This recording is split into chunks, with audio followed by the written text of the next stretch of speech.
तो चलो भाई शुरू करते हैं अपने आज की क्लास। और आज हम लोग करने वाले हैं स्ट्रेट लाइंस, ठीक है। तो कोशिश करते हैं कि सारे कॉन्सेप्ट कवर कर पाए इसके। चलो, तो जब भी कभी हम स्ट्रेट लाइन की बात करेंगे तो सबसे पहली बात हमने क्या पढ़ा था। एक बात आप सभी को पता है, कार्टेशियन प्लेन क्या होता है?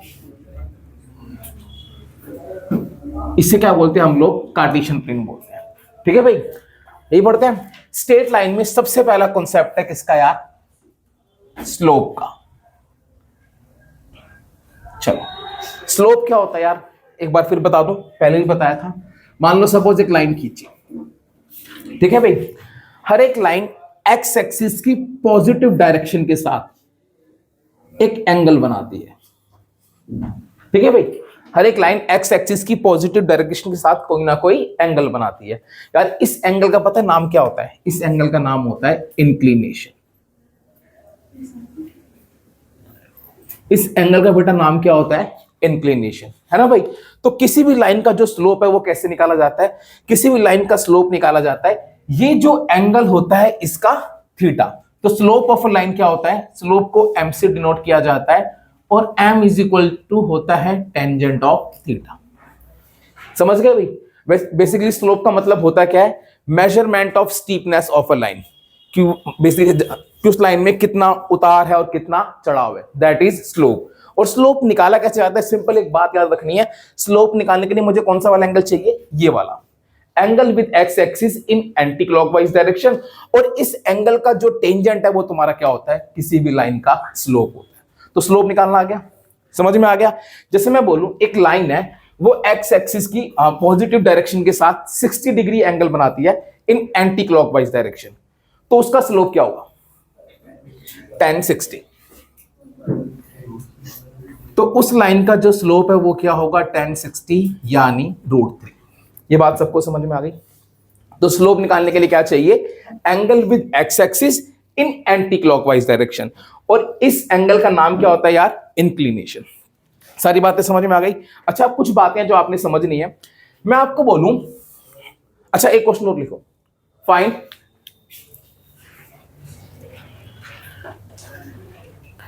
the slope of a line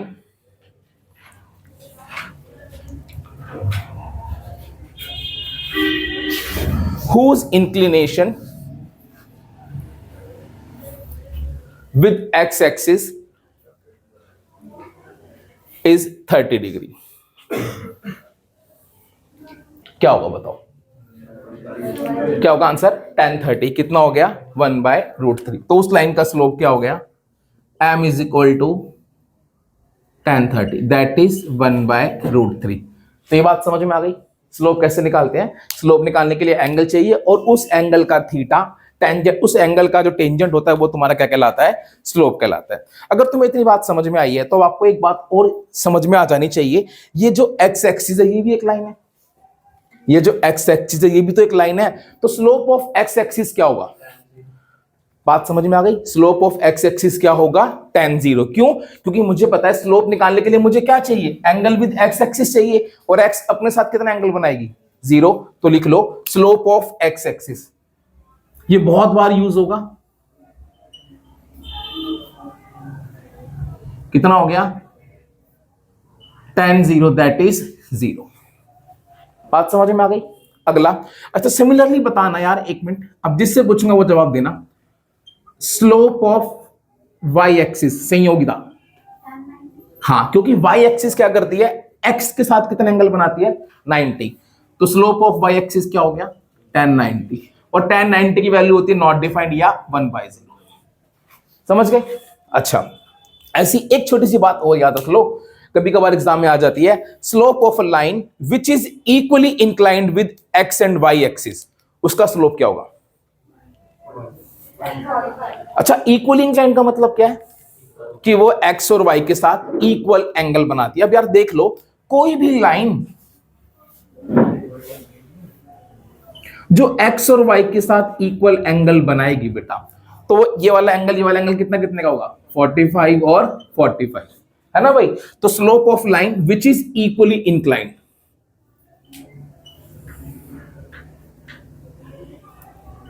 which is equally inclined तो वो तुम्हारा क्या हो जाएगा 1045 यानी 1। अब मैं आपको एक बात और बता दूं, हमारे पास ऐसी दो लाइनें होती हैं जो एक्स और वाई के साथ इक्वली इंक्लाइंड होती है। एक लाइन ये भी होती है जो एक्स और वाई के साथ इक्वली इंक्लाइंड होती है, समझ गए। और इस वाली का स्लोप निकालने के लिए मुझे कौन सा एंगल चाहिए, ये वाला। तो ये वाला कितना हो जाएगा 45 45, ये भी कितना होगा 45, समझ गए भाई। तो इसका स्लोप हो जाएगा दिस और 10 135। 10 135 कितना हो गया, इसको हम लिख सकते हैं 180 माइनस 45, यहां पर थोड़ी सी ट्रिक है। 10 पाई माइनस थीटा का आंसर होता है -10 थीटा, इसके लिए ट्रिक आनी चाहिए -1। ठीक है भाई। तो जनरली क्या होता है, हम यूज ज्यादातर क्या करते हैं, इस स्लोप 1 यूज करते हैं। वो लाइन जो एक्स वाई के साथ इक्वली इंक्लाइंड है, इसका स्लोप क्या होता है 1। अगर मान लो दो ऑप्शन दे रखे हो +-1, तो आपने दोनों पे क्लिक करना है। अगर एक ही देखा हो खाली 1, तो फिर उसी 1 पे क्लिक करना है। बात समझ में आ गई। स्लोप निकालना आ गया। स्लोप निकालने के लिए क्या चाहिए, एंगल विद एक्स एक्सिस, पक्का। अब नेक्स्ट लिखो, slope of a line passing through 2 points.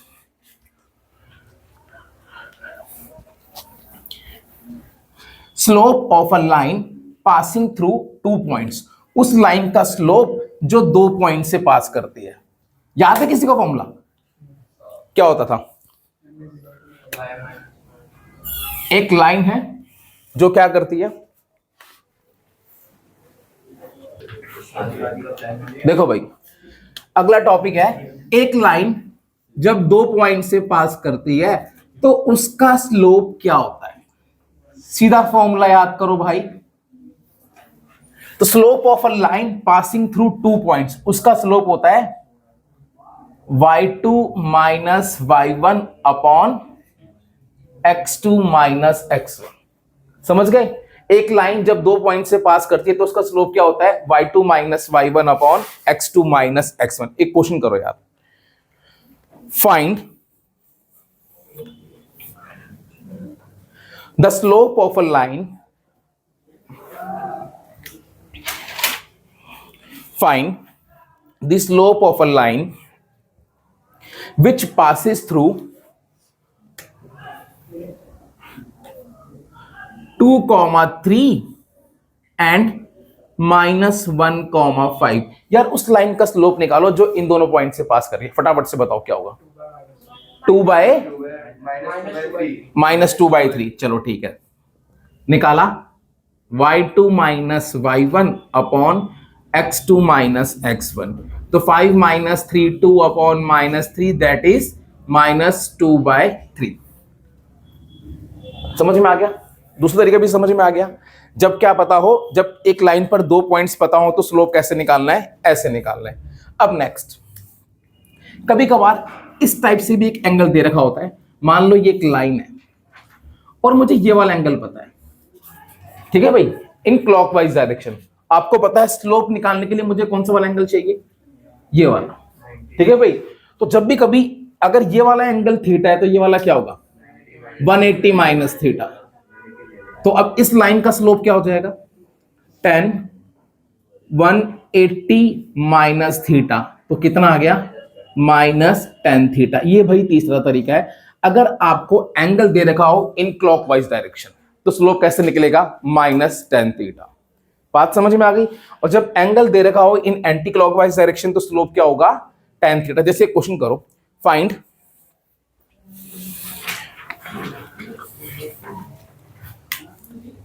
The slope of a line which makes 30 degree with x-axis in clockwise direction। उस लाइन का स्लोप निकालो जो x एक्सिस के साथ 30 डिग्री एंगल बनाती है क्लॉकवाइज डायरेक्शन में।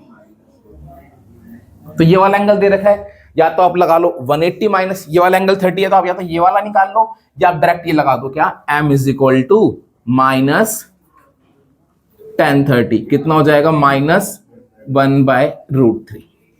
समझ में आ गई बात बेटा, पक्का। तो अभी तक हमने क्या सीखा, किसी भी लाइन का स्लोप निकालने का तरीका सीखा। अब स्लोप के बारे में एक बात और जान लो, स्लोप का मतलब होता है उस लाइन की डायरेक्शन। अगर आपको लाइन की डायरेक्शन निकालने के लिए भी बोले ना, तो आप क्या करते हैं ना, स्लोप निकाल दिया था, तो उससे हम क्या निकाल सकते हैं, उस लाइन का एंगल यानी डायरेक्शन निकाल सकते हैं।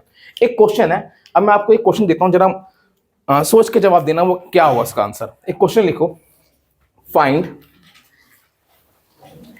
The angle between the line passing through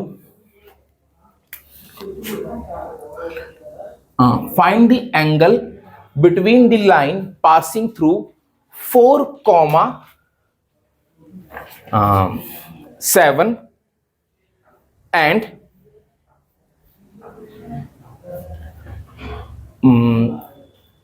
7, 10. Find the angle between the line passing through 4, 7 क्या बोला मैंने, 4, 7 and 7, 10 with x axis। अब रुक जाना, मैं क्वेश्चन क्या बोल रहा था, find the angle between the lines passing through this and x axis। ये क्वेश्चन है, एक लाइन जो इन दोनों पॉइंट से पास कर रही है उसके बीच में और x axis के बीच में एंगल निकालो। कई बार क्वेश्चन आता है एक नंबर का, हो गया। तो अगर किसी भी लाइन का एंगल निकालना है x एक्सिस के साथ, तो क्या करो, उस लाइन का स्लोप निकाल दो। मैंने पॉइंट क्या दिए थे आपको, 4, 7 एंड 7, 10। तो एक काम करो, इसका स्लोप निकाल दो। इसका स्लोप निकालो तो कितना आ गया, 10 - 7 अपॉन 7 - 4, वही y2 - y1 upon x2 - x1, 3/3 कितना आ गया, 1। तो m का मतलब होता है tan थीटा, और यहां पर थीटा क्या होता है, angle between line and x axis. tan theta की वैल्यू बताना, 1 कहां पर होती है, 45 पे। तो यहां से थीटा कितना आ गया, 45 डिग्री। अगला कॉन्सेप्ट समझ में आया। जब भी कभी एंगल निकालना हो लाइन और एक्स एक्सिस के बीच में, तो आप डायरेक्टली उसका स्लोप निकालो, उससे क्या आ जाएगा, एंगल आ जाएगा। तो स्लोप निकालना आ गया, angle between line and x axis निकालना आ गया। अब कुछ रिलेशंस हैं वो पढ़ने हैं आपने। टॉपिक लिखो, व्हेन 2 लाइंस आर पैरेलल। जब 2 लाइंस क्या होती हैं, पैरेलल, तो उनके स्लोप क्या होते हैं, इक्वल। तो फटाफट से लिख लो। जैसे ये 2 लाइन है, एक लाइन है ये और एक लाइन है ये। अगर ये लाइन पैरेलल है तो ऑब्वियसली इनके जो ये है इंक्लिनेशन क्या होंगे, इक्वल, है ना भाई। जब 2 लाइंस पैरेलल होंगी तो सीधी सी बात है, उनके ये वाले एंगल मतलब इंक्लिनेशन वाले एंगल क्या होंगे, इक्वल। तो अगर उनके ये वाले एंगल इक्वल, तो सीधी सी बात है, इनके अगर मैं टेंजेंट लूंगा तो वो भी इक्वल। तो देयरफॉर उनके स्लोप भी इक्वल। तो आपने बस इतनी बात याद रखनी है, when 2 lines are parallel, when 2 lines are parallel, so then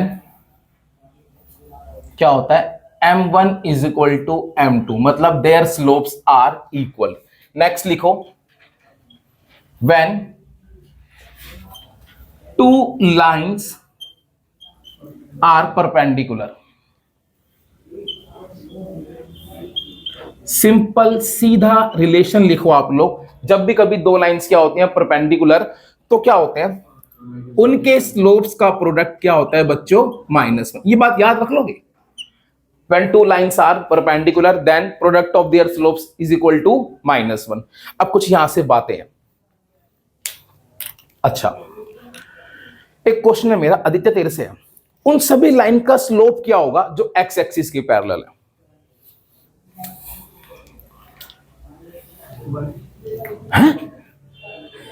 क्या? उन सभी लाइंस का स्लोप क्या होगा जो एक्स एक्सिस के पैरेलल है। स्लोप ऑफ एक्स एक्सिस क्या होता है, अभी पढ़ा था, क्या होता है, 0। यार ये बात है तो याद रखनी है, स्लोप ऑफ एक्स एक्सिस क्या होता है, 0। तो वो सारी लाइनें जो एक्स एक्सिस के पैरेलल है, उन सबका स्लोप क्या होगा, 0 ही तो होगा, है ना भाई। अच्छा, मैंने बोला उन सभी लाइन का स्लोप क्या होगा जो वाई एक्सिस के पैरेलल है, उन सभी का स्लोप क्या हो जाएगा, नॉट डिफाइंड। बात सबको समझ में आ गई। अगर ये बात समझ में आई ना, तो मुझे ना एक क्वेश्चन करके दिखाओ, फाइंड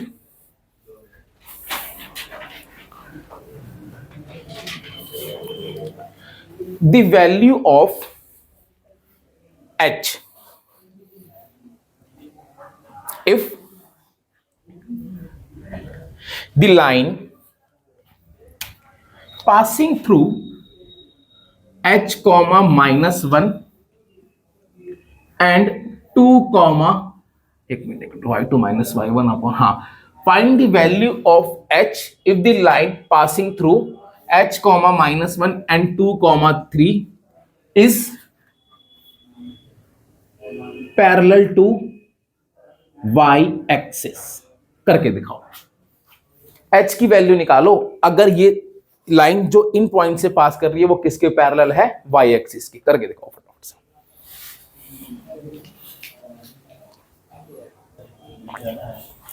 देखो भाई एक लाइन है जो इन दोनों पॉइंट से पास कर रही है वो किसके पैरेलल है, y एक्सिस के। तो देयरफॉर इस लाइन का स्लोप मतलब y2 minus y1 upon x2 minus x1 ऐसे निकालते हैं स्लोप। वो किसके इक्वल होगा, स्लोप ऑफ y एक्सिस यानी 1/0।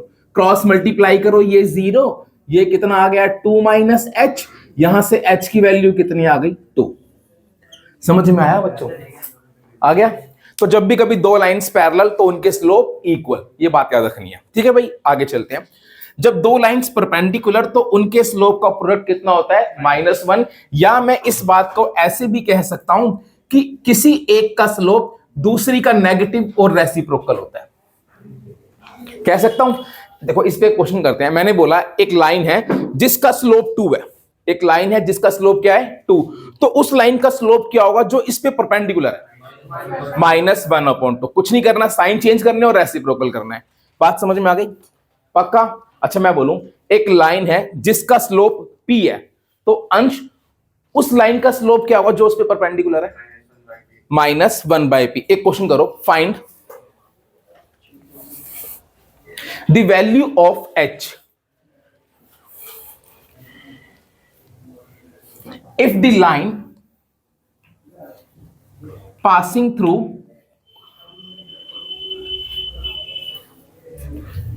h comma -1 and 2 comma 3 is perpendicular to a line passing through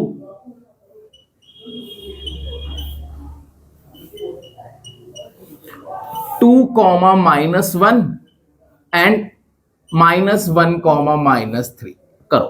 एक लाइन जो इन दोनों पॉइंट से पास कर रही है वो उस लाइन के परपेंडिकुलर है जो इन दोनों से पास कर रही है। तो किसकी वैल्यू निकालो, h की। क्या करोगे, दोनों का स्लोप निकाल के इनटू उनको मल्टीप्लाई करके इज इक्वल टू क्या कर दोगे, -1। करो।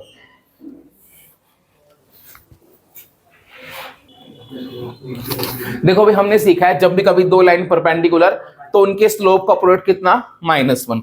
इसे मान लेता हूं फर्स्ट लाइन, इसे मान लेता हूं सेकंड लाइन। ये मेरी लाइन 1 है, ये मेरी लाइन 2 है।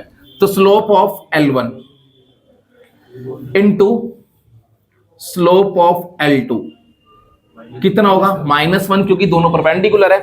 L1 का स्लोप कैसे निकालूंगा, y2 minus y1 upon x2 minus x1 into L2 का स्लोप कैसे निकालूंगा, y2 minus y1 upon x2 minus x1।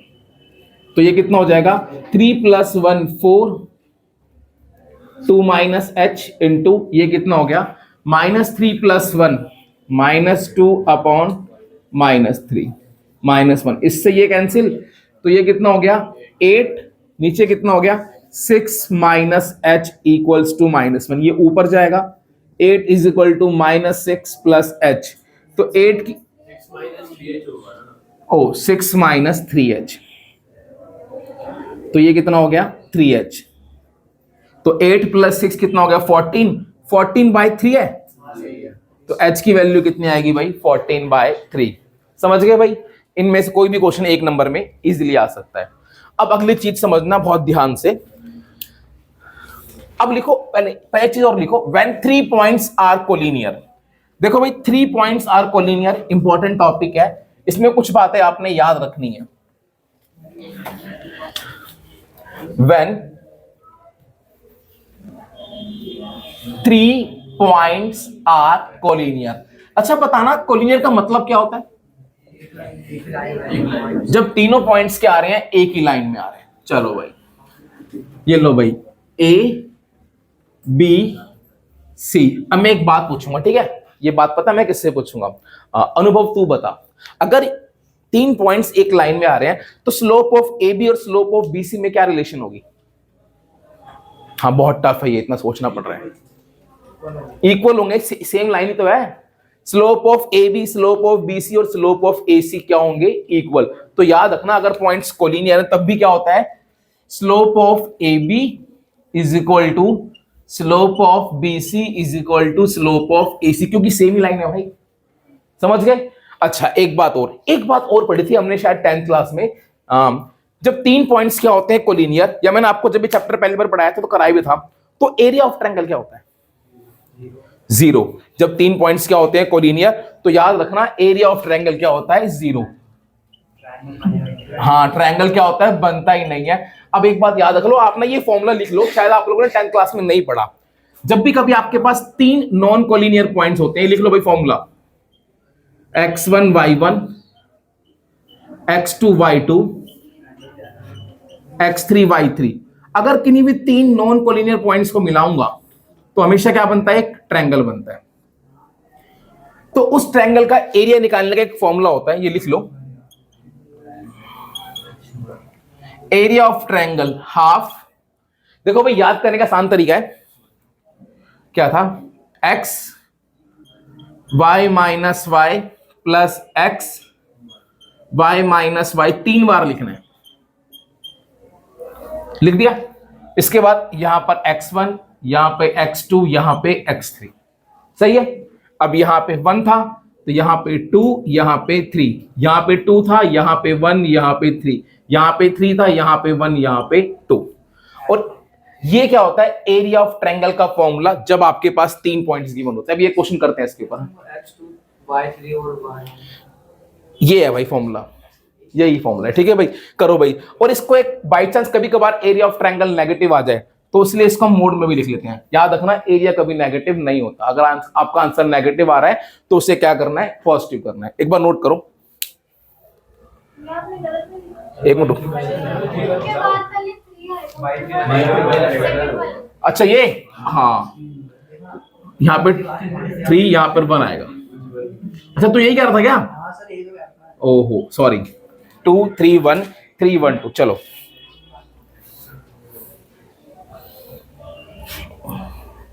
चलो एक इसके ऊपर एक क्वेश्चन कर लो यार, ताकि तुम्हें लगाना आ जाए। एक बार नोट करो उसको।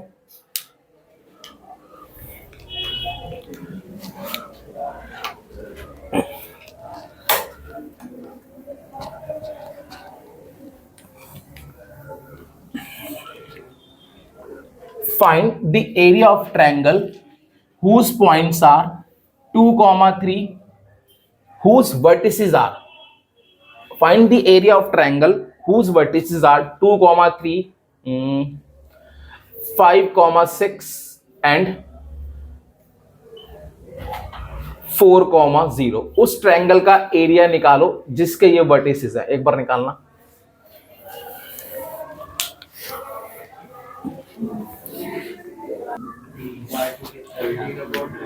देखो भाई, इस ट्रायंगल का area of triangle is equal to half. Formula क्या था यार? पहले x1 की वैल्यू है 2, फिर y2 माइनस y3, फिर प्लस x2, फिर क्या हो जाएगा? y3 माइनस y1, फिर प्लस x3, फिर क्या हो जाएगा? y1 minus y2।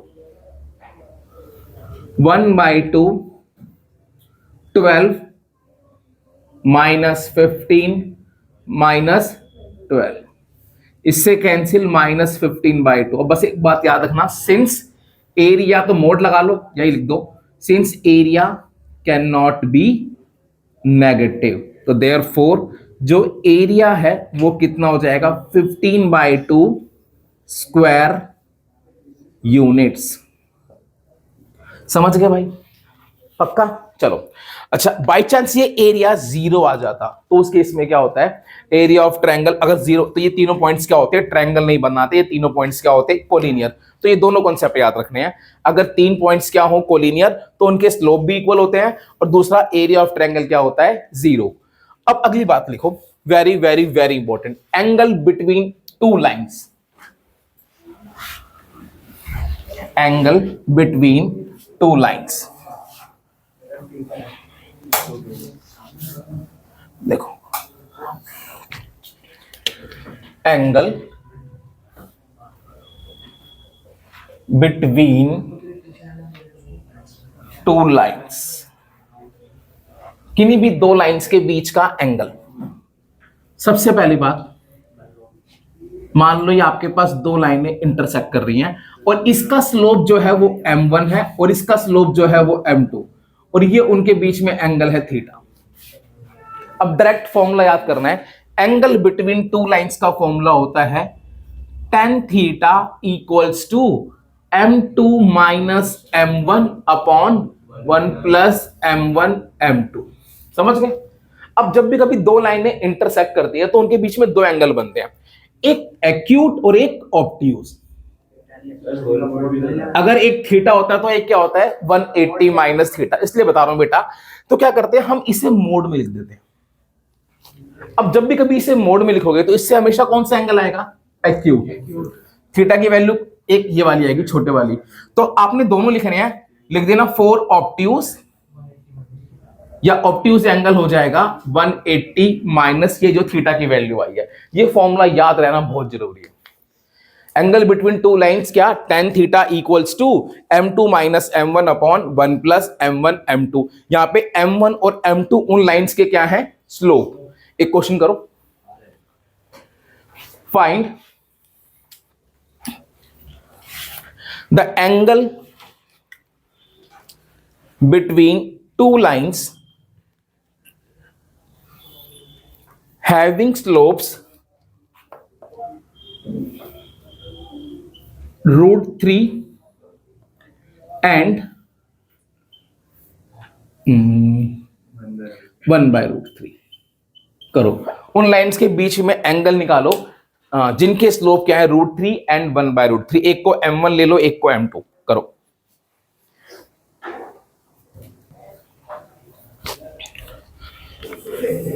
देखो भाई, इसको ले लेते हैं m1, इसको ले लेते हैं m2। ये पहली का स्लोप, ये दूसरी का स्लोप। मुझे क्या निकालना है, इसके बीच में एंगल। तो हम जानते हैं एंगल बिटवीन टू लाइंस का formula tan theta equals to m2 minus m1 upon 1 plus m1 m2। तो tan थीटा इक्वल्स टू क्या हो जाएगा, m2 कितना है 1/√3, m1 कितना है √3, 1 प्लस √3 इंटू 1/√3। tan थीटा, इसका एलसीएम लिया √3, 1 माइनस 3, नीचे कितना आ गया, इससे कैंसिल 2। tan थीटा ऊपर आएगा -2 से 2 कैंसिल, -1/√3। मोड है तो पॉजिटिव हो जाएगा। tan theta is equal to 1/√3। tan theta की वैल्यू √3 होती है 30 डिग्री पे। इससे कौन सा है, एक्यूट। अब लिख दो 4 ऑब्ट्यूज, या ऑब्ट्यूज एंगल हो जाएगा 180 माइनस 30, 150 आंसर। समझ गए भाई लोगों? अब इस कॉन्सेप्ट का, इस टॉपिक का बहुत इंपॉर्टेंट क्वेश्चन है आपकी बुक का, एग्जाम्पल नंबर 2। एक बार करो, छोटा सा क्वेश्चन है। बुक लाया तो जिसके पास बुक है वो कर लो, नहीं तो मैं बोल देता हूं। If the angle between, book लाया हो सारे, सबके पास है? करो फिर एग्जाम्पल 2 करो अपने एक्सरसाइज का।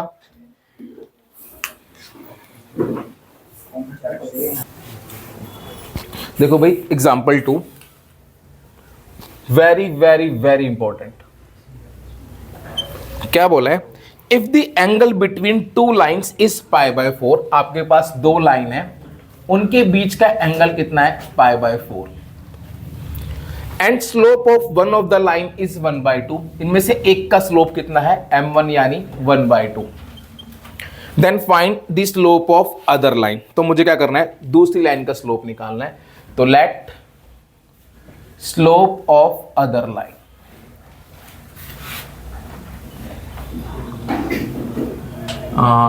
इज m2 और ये क्या है, स्लोप ऑफ फर्स्ट लाइन।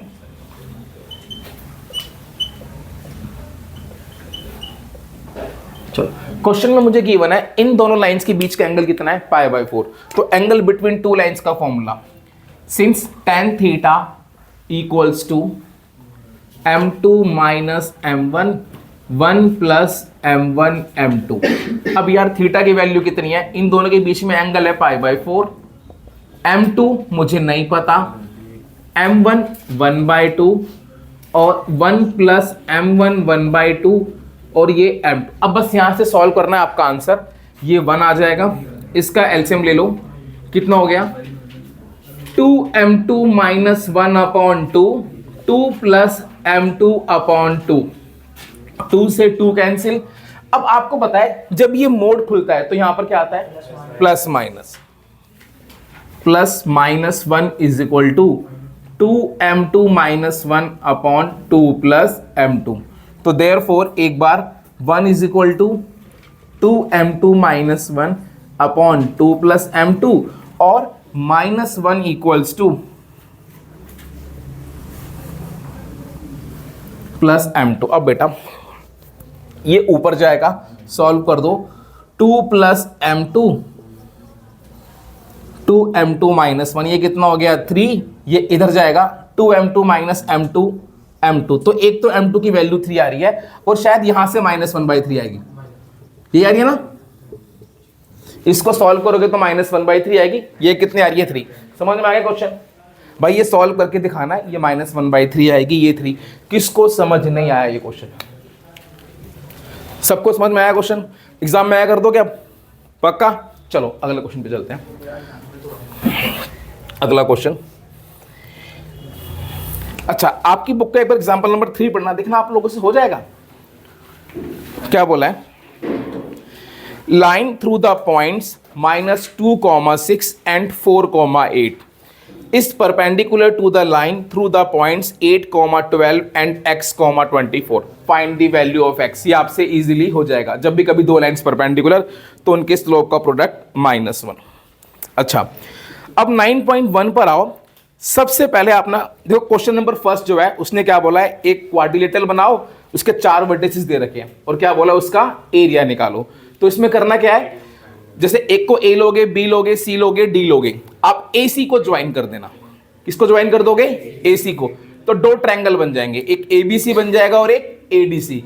तो एक बार ए बी सी का एरिया निकालोगे, एक बार ए डी सी का, उसी फॉर्मूले से, और दोनों को क्या कर दोगे यार, ऐड। ये आपसे हो जाएगा। एक बार मुझे क्वेश्चन नंबर 2 करके दिखाओ, सारे करो क्वेश्चन नंबर 2।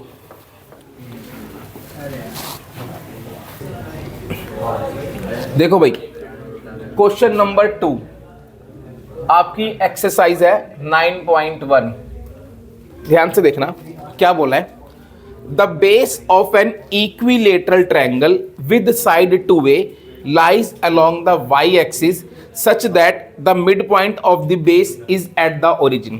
पहले ये इंफॉर्मेशन लेनी है और इसको कंस्ट्रक्ट करना है। आपके पास एक इक्विलेटरल ट्रायंगल है यार, उसका जो बेस है वो किस पे लाई करता है, y अलोंग के x एक्सिस, और जो इक्विलेटरल ट्रायंगल है उसकी साइड 2a है और उसका बेस कुछ इस तरीके से है कि उसका जो मिड पॉइंट है वो कहां पर है, ओरिजिन पे। ठीक है भाई। अच्छा अब ये ट्रायंगल कैसा है, इक्विलेटरल, ये मान लो B है, ये मान लो C है, तो O क्या है, BC का मिड पॉइंट। अच्छा ट्रायंगल इक्विलेटरल है तो ये ट्रायंगल ऐसे भी बन सकता है और ये ट्रायंगल ऐसे भी बन सकता है, इस तरफ भी बन सकता है और इस तरफ भी बन सकता है। बात समझ में आ गई। अच्छा ये जो ट्रायंगल है इसकी साइड क्या है यार, 2a। ट्रायंगल है इक्विलेटरल, अगर ये साइड 2a है तो ये भी 2a होगी, ये भी 2a होगी, सारी साइड 2a होंगी, और ये भी 2a है। अगर ये 2a है तो ये कितनी होगी, a, और ये कितनी होगी, a। चलो अब मुझे क्या निकालना है, इस ट्रायंगल के ये जो वर्टिसेस है इसके कोऑर्डिनेट निकालने हैं। इसका नाम दे दो a और इसका नाम दे लेते हैं a डैश। अच्छा अगर ये डिस्टेंस a है तो बताओ b के कोऑर्डिनेट क्या होंगे, 0 कॉमा है, वाई एक्सिस पर है, ये डिस्टेंस a है, तो b के कोऑर्डिनेट 0 कॉमा a होंगे। ये बात सब वाई एक्सिस पे पॉइंट यही तो होता है। अच्छा, ये वाई एक्सिस पर है, ये डिस्टेंस a है, बट ये ओरिजिन के नीचे है, तो c क्या हो जाएगा 0 कॉमा माइनस a। अच्छा, इस a के निकालने के लिए मुझे डिस्टेंस चाहिए, है ना। अब ये क्या है, एक इक्विलेटरल ट्रायंगल है और मुझे पता है ये 90 होता है। तो अगर मैं यहां पाइथागोरस लगा दूं तो ध्यान से देखो क्या हो जाएगा, 2a का square by Pythagoras theorem, 2a का whole square equals to a square plus क्या oa स्क्वायर। अच्छा, ये इधर आएगा 4a square minus a square is equal to oa square. 4a square minus a square 3a square, और oa की value कितनी आ जाएगी, square root of 3a square, यानी स्क्वायर रूट ऑफ 3a। समझ गए, ये तो बाहर आ जाएगा। तो अगर oa कितना है, रूट 3a, तो ये पॉइंट क्या हो जाएगा, रूट 3a कॉमा 0। समझ गए, अगर oa रूट 3 है तो ये भी रूट 3 आएगा, तो ये पॉइंट क्या हो जाएगा, क्योंकि ओरिजिन के लेफ्ट हैंड साइड पे है, तो therefore coordinate of vertices are, एक हो जाएगा तुम्हारा क्या 0 कॉमा a,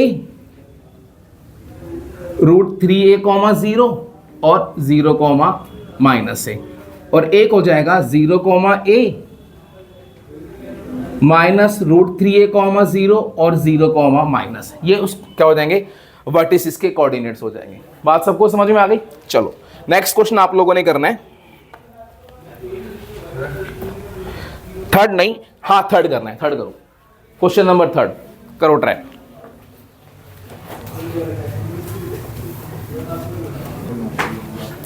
देखो भाई क्वेश्चन नंबर 3, देखो भाई क्या बोला है, find the distance between P and Q। दो पॉइंट है, एक P है x1 कॉमा y1, एक पॉइंट है Q x2 कॉमा y2। अच्छा, मुझे बोला है इन दोनों पॉइंट्स के बीच का डिस्टेंस निकालो। आगे कुछ कंडीशन भी गिवन है, पहले मैं डिस्टेंस निकाल लेता हूं PQ। भाई डिस्टेंस फॉर्मूला सभी को याद है, पढ़कर आए हो, क्या होता है x2 माइनस x1 की whole square plus y2 minus y1 की होल स्क्वायर। अगर नहीं याद तो भाई इसे याद कर लो कि दो पॉइंट्स के बीच का डिस्टेंस ऐसे निकालते हैं। चलो, अब इसने कुछ कंडीशन दी है, find the distance between P and Q when PQ is parallel to y axis. पहली कंडीशन ये है, और दूसरी क्या है, when PQ is parallel to x axis. तो PQ is parallel to y axis. अब बस मुझे ना एक बात का जवाब दे दो, अभी भी पढ़ा है, जब भी कभी दो लाइंस पैरेलल तो क्या होता है, उनके स्लोप इक्वल होते हैं। तो इस बात का मतलब क्या है, स्लोप ऑफ PQ किसके इक्वल होगा, स्लोप ऑफ y एक्सिस। तो देयरफॉर PQ का स्लोप बताना क्या होगा, y2 minus y1 upon x2 minus x1 equals to 0। ये ऊपर जाके 0 हो जाएगा, तो यहां से y2 माइनस y1 की वैल्यू 0 आ गई। तो इस वाली कंडीशन में y एक्सिस स्लोप तो 1/0 होता है ना। ओ 1/0 था, सॉरी, ये तो हमारे तरीके से कर दो। तुम्हारे तो और क्या करूं पता, यही तरीके। ये कह रहा रट्टा हमारे क्या है सर। अच्छा चल ठीक है भाई, क्या करेंगे, इसको क्या करेंगे, क्रॉस मल्टीप्लाई करेंगे। ये इधर जाएगा 0 हो जाएगा, ये कितना आ गया x2 माइनस x1। यहां से x2 माइनस x1 की वैल्यू क्या आ गई 0। अच्छा, इस वाली कंडीशन में बताना PQ की वैल्यू क्या हो जाएगी, x2 माइनस x1 की जगह क्या पुट कर दोगे 0, यहां कितना आ गया y2 माइनस y1 की होल स्क्वायर। तो यहां से क्या आंसर आएगा, स्क्वायर से स्क्वायर रूट कटेगा, y2 माइनस y1। बस एक चीज का ख्याल रखना, डिस्टेंस कभी नेगेटिव नहीं होता, तो इसे किसमें लिख दो, मोड में, y2 माइनस y1 यूनिट्स। समझ में आया बच्चों, आ गया। अगला सेकंड कंडीशन थी PQ is parallel to x axis. अब PQ किसके पैरेलल है, x एक्सिस के। तो इस केस में क्या होगा, स्लोप ऑफ PQ किसके इक्वल हो जाएगा, x एक्सिस के। Slope of PQ y2 minus y1 upon x2 minus x1 equals to 0। तो यहां से क्या होगा, ये ऊपर जाके क्या आ जाएगा 0। देयरफॉर इस वाले केस में PQ की वैल्यू क्या हो जाएगी, y2 माइनस y1 की जगह क्या पुट कर दो यार 0। अब इससे क्या बाहर आएगा, सिर्फ x2 माइनस x1। अब क्योंकि डिस्टेंस नेगेटिव नहीं हो सकता, इसको मोड में डाल दो यूनिट्स। आंसर समझ में आया, क्वेश्चन आ गया। नेक्स्ट क्वेश्चन, अगला क्वेश्चन आप लोगों ने करना है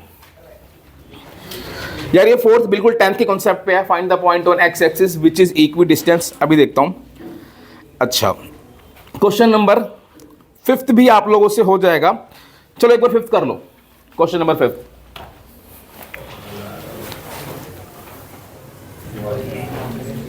देखो भाई, क्वेश्चन है क्वेश्चन नंबर 5। मैंने क्या बोला था, find the slope of a line which passes through the origin and mid point of the line segment. एक लाइन का स्लोप निकालो जो किससे पास कर रहा है, ओरिजिन। ओरिजिन बोले तो 0,0 इससे पास कर रहा है, और दूसरा mid point of the line segment. और आपके पास एक लाइन सेगमेंट है जिसका एक पॉइंट 0,-4 है और एक पॉइंट क्या है 8,0। उस लाइन का स्लोप निकालो, ये P है और ये B है, जो ओरिजिन और इसके मिड पॉइंट से पास कर रहे हैं। मान लो ये O है, इसे नाम दे दो A। आपने OA का स्लोप निकालना है। अब किसी भी लाइन का स्लोप निकालने के लिए या तो 2 पॉइंट पता हो या क्या पता हो, एंगल विद एक्स एक्सिस। अब क्या आप A निकाल सकते हो? A क्या बोला इसने, इन दोनों का क्या है मिड पॉइंट। तो देखो भाई, देखो भाई, पहले निकालते हैं कोऑर्डिनेट ऑफ ए या mid point of PB। Mid point of PB, चलो PB का मिड पॉइंट निकालते हैं। कैसे निकालेंगे, किन्हीं भी 2 पॉइंट्स का मिड पॉइंट कैसे निकालते हैं, x1 plus x2/2 y1 plus y2/2। तो 0 प्लस 8/2, अगला -4 प्लस 0/2, कितना हो गया 4 - 2। ये तुम्हारा क्या आ गया, तुम्हारे पास A आ गया। अब A पता है, O पता है, तो देयरफॉर स्लोप ऑफ OA, एक पॉइंट हो गया 0,0, एक पॉइंट हो गया 4, -2। तो क्या हो गया y2 minus y1 upon x2 minus x1 -1/2 answer. इसके बाद आप लोगों ने क्वेश्चन करना है क्वेश्चन नंबर 7। करो भाई।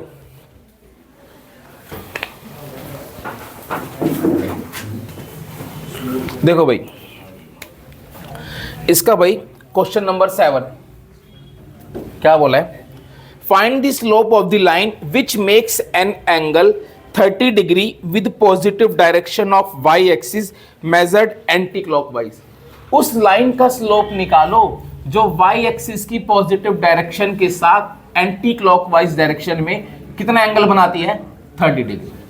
समझ गए, ये है वाई एक्सिस की पॉजिटिव डायरेक्शन। अब एंटी क्लॉकवाइज डायरेक्शन में इसके साथ 30 डिग्री एंगल होना चाहिए। एंटी क्लॉकवाइज बोले तो आपने ऐसे घूमना है, ऐसे मेजर करना है। समझ गए, है ना। तो एक लाइन खींच लो जो इसके साथ कितना एंगल बनाएगी, 30 डिग्री। सही है, समझ गए, फिगर समझ में आ गई भाई। पॉजिटिव एक्सिस के साथ, पॉजिटिव वाई एक्सिस के साथ एंटी क्लॉकवाइज डायरेक्शन में कितना एंगल होना चाहिए था, 30 डिग्री। अब इसका स्लोप निकालना है यार। किसी भी लाइन का स्लोप निकालने के लिए मुझे क्या चीज चाहिए, मुझे क्या तो उस पर 2 पॉइंट चाहिए होते हैं या क्या चाहिए होता है, एंगल विद एक्स एक्सिस। ये 30 है तो ये कितना होगा, सबको पता है। ये 90 तो ये कितना होगा, 60। तो जब ये वाला एंगल बताओ तो स्लोप कैसे निकालते हैं, -10 60। बताया था अभी। अगर आपको याद नहीं, ये 60 है तो ये कितना होगा, 120। तो जब ये वाला एंगल 120 होगा तो स्लोप कितना होगा, tan 120। बस यहां पर थोड़ा सा लिख देना, इन ट्रायंगल OAB, ये 30 ये 90, तो by angle sum property angle B कितना हो जाएगा, 60। In triangle OAB angle B is equal to 60 by angle sum property. चलो अब इसके बाद एंगल B 60 आ गया, तो देयरफॉर इसका जो स्लोप है वो कितना हो जाएगा -tan60। कितना आ गया -√3। सही है। अगला क्वेश्चन बहुत इंपॉर्टेंट है, क्वेश्चन नंबर आप लोगों ने करना है 10th। करो क्वेश्चन नंबर 10 ट्राई करना है इसका, वेरी वेरी वेरी इंपॉर्टेंट। देखो भाई क्वेश्चन नंबर 10th, और बातें मत करो प्लीज यार, एक बार देखना क्या बोला इसने। The slope of a line is double of the slope of another line. आपके पास दो लाइन है जिसमें से एक का स्लोप दूसरी का डबल है। If tangent of the angle between them is 1/3। आपके पास दो लाइन है, मान लो एक का स्लोप m1 है, जो दूसरी वाली का स्लोप है ना जो m2 है, वो क्या है इसका डबल, और उनके बीच में जो एंगल है, if the tangent of the angle between them, उनके बीच में जो एंगल है उसका टेंजेंट यानी tan थीटा, ये कितना है 1/3। ये क्वेश्चन कहता है। तो क्या बोला है, find the slope of the lines. मुझे क्या निकालना है, इन दोनों लाइंस के स्लोप निकालने हैं। बात समझ में आ गई सबको? पक्का सबको समझ में आ गई क्या क्वेश्चन था? तो जब भी कभी ये क्वेश्चन आए सबसे पहले आपने लिखना है क्या, let slope of first line be m1 और slope of second line be m2, और अकॉर्डिंग टू क्वेश्चन m2 क्या है, twice of m1। Now tangent of angle tan theta is equal to, हमने पढ़ा है क्या होता है, m2 minus m1 upon 1 plus m1 m2। ये फॉर्मूला होता है tan थीटा का। सही है। अब ध्यान से देखना, tan थीटा की वैल्यू कितनी है 1/3, m2 कितना है 2m1 minus m1 upon 1 plus m1 2m1। m2 की जगह वैल्यू पुट कर दी 1/3, 2m1 माइनस m1 कितना हो गया m1, और ये कितना हो गया 1 प्लस 2m1 स्क्वायर। इसको खोलूंगा तो कितना आ गया plus minus 1/3 m1 upon 1 plus 2m1 square. इसको एक बार 1/3 के साथ लेंगे 2m1 स्क्वायर, और एक बार लेंगे माइनस 1/3 के साथ m1 अपॉन 2m1 स्क्वायर। अब क्या करेंगे इसमें, 1/3 इज इक्वल टू, पहला वाला case m1 upon 1 plus 2m1 square, ये ऊपर जाएगा is equal to 3m1, 2m1 square minus 3m1 plus 1। अब क्या हो जाएगा यहां से, इसके फैक्टर कर लो भाई,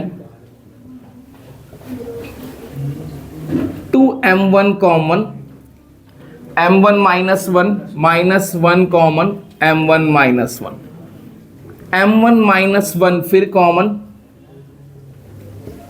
क्या हो जाएगा,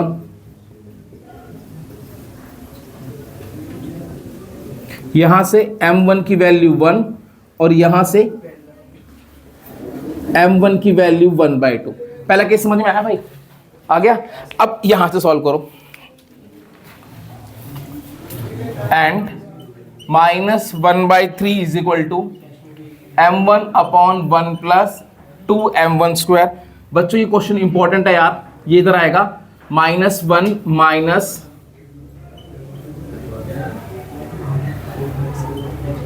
3m1, इन सबको उधर ले जाओ, 3m1 प्लस 1 सॉल्व कर दो,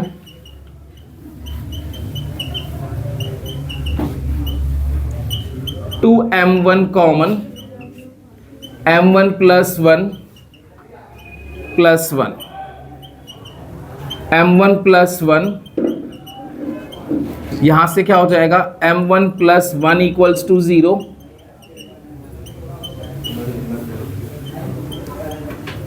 और यहां से m1 की वैल्यू -1/2। बात समझ में आई यार?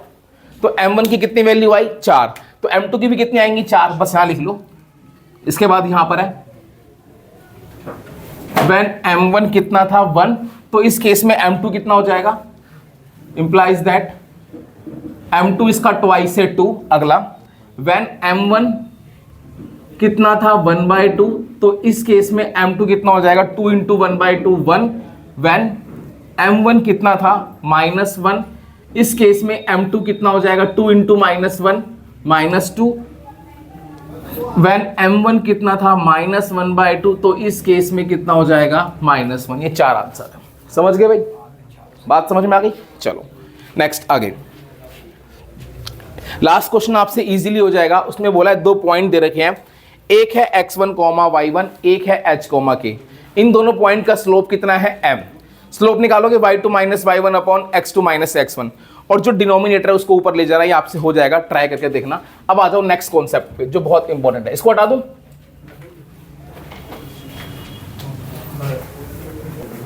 अच्छा भाई यार, नेक्स्ट कॉन्सेप्ट है, जरा ध्यान से देखना, इक्वेशन ऑफ लाइन का। बस इक्वेशन ऑफ लाइन के बारे में एक बात बता दूं आपको। सपोज करो मैंने एक लाइन की इक्वेशन ली, x + y = 4। अगर मैं इसको ग्राफ पे बनाऊं तो ये लाइन कुछ ऐसे बनेगी। ये पॉइंट होगा 4,0, ये पॉइंट होगा 0,4, और ये लाइन है x + y = 4। समझ गए भाई? अब जरा ध्यान से देखना एक बारी, ये जो लाइन है x + y = 4, ये किसको रिप्रेजेंट कर रही है? क्या कोई बता सकता है? बेसिकली ये कार्टेशियन प्लेन में उन सभी पॉइंट्स को रिप्रेजेंट कर रही है जिसके x और y कोऑर्डिनेट का सम 4 है। मतलब अगर ध्यान से देखो, वो सारी वैल्यूज जिनके x और y कोऑर्डिनेट का सम 4 होगा वो इसी लाइन पर आएंगी। समझ गए? और भी बहुत कोई भी वैल्यू जिसके x और y कोऑर्डिनेट का सम 4 होगा वो क्या होगी? इस लाइन पर आएगी। ये बात सबको समझ में आ गई? x + y = 4 किसको रिप्रेजेंट कर रही है? इस कार्टेशियन प्लेन में जितने भी पॉइंट हैं जिसके x और y कोऑर्डिनेट का सम 4 है, वो इस लाइन को रिप्रेजेंट, ये लाइन उन पॉइंट्स को रिप्रेजेंट कर रही है। उन पॉइंट को मिलाऊंगा तो ये लाइन बन जाएगी। ये बात सबको समझ में आ गई? अब ना एक बात याद रखनी है, किसी भी लाइन की इक्वेशन में जो x और y है क्या होते हैं पता है? कोऑर्डिनेट्स होते हैं। लेकिन पता है क्या होते हैं? ये आर्बिट्रेरी कोऑर्डिनेट्स होते हैं। आर्बिट्रेरी कोऑर्डिनेट्स यूं समझ लो आप, ऐसे कोऑर्डिनेट जो इस लाइन के हर एक पॉइंट को रिप्रेजेंट कर रहे हैं। अब इस लाइन के हर एक पॉइंट को रिप्रेजेंट करने के लिए कोई फिक्स पॉइंट तो हो नहीं सकता, कोई ना कोई एक वेरिएबल पॉइंट ही तो चाहिए। तो ये क्या होते हैं? आर्बिट्रेरी कोऑर्डिनेट, या आप इसे बोल सकते हो वेरिएबल कोऑर्डिनेट। बस ये समझाना चाहता हूं, जो लाइन की इक्वेशन है वो हमेशा किस में लिखी जाती है? आर्बिट्रेरी कोऑर्डिनेट में। मतलब ऐसे कोऑर्डिनेट जो उस लाइन के सारे पॉइंट को रिप्रेजेंट करते हैं, उन पॉइंट्स को क्या कहा जाता है यार? आर्बिट्रेरी कोऑर्डिनेट्स कहा जाता है। ये बात याद रखोगे। और इक्वेशन ऑफ लाइन किस में लिखी जाती है?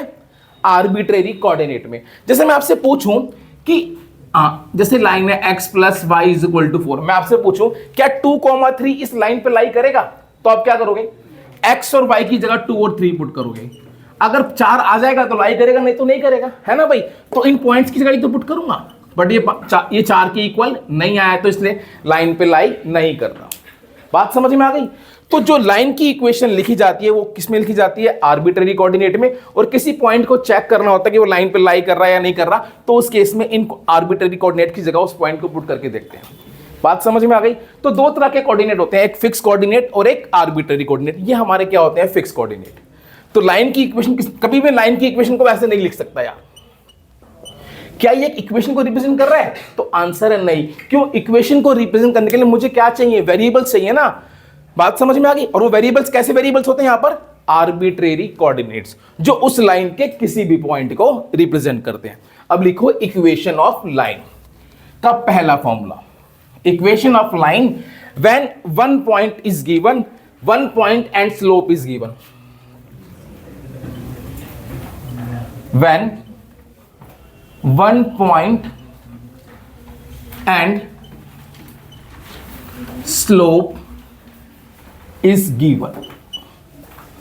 एक लाइन की इक्वेशन लिखनी है जब मुझे क्या बताए? उस पर एक पॉइंट पता है, दूसरा मुझे क्या पता है, उसका स्लोप पता है।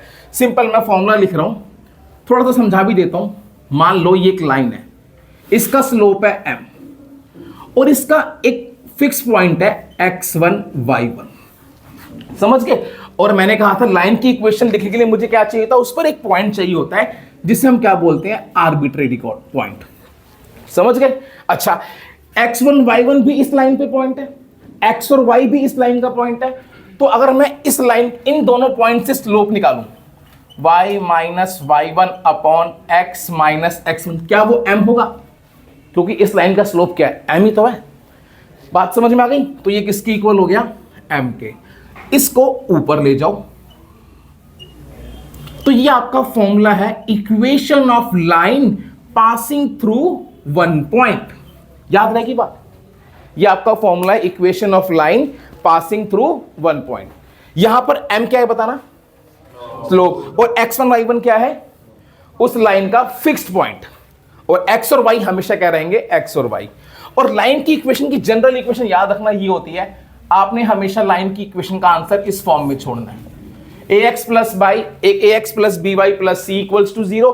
c को इधर भी छोड़ सकते हो, उधर भी छोड़ सकते हो, इक्वल के RHS में भी। बात समझ में आ गई? जैसे इस पे क्वेश्चन करते हैं, करना एक बार यार। Find the equation of line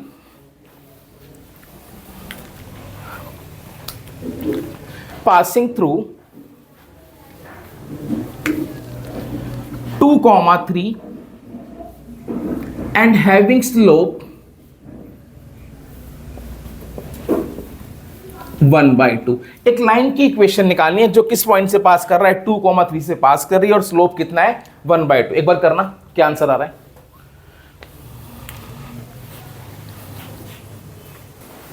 चलो देखो बेटा, एक लाइन किस पॉइंट से पास कर रही है, इस पॉइंट से पास कर रही है, और ये उसका स्लोप है।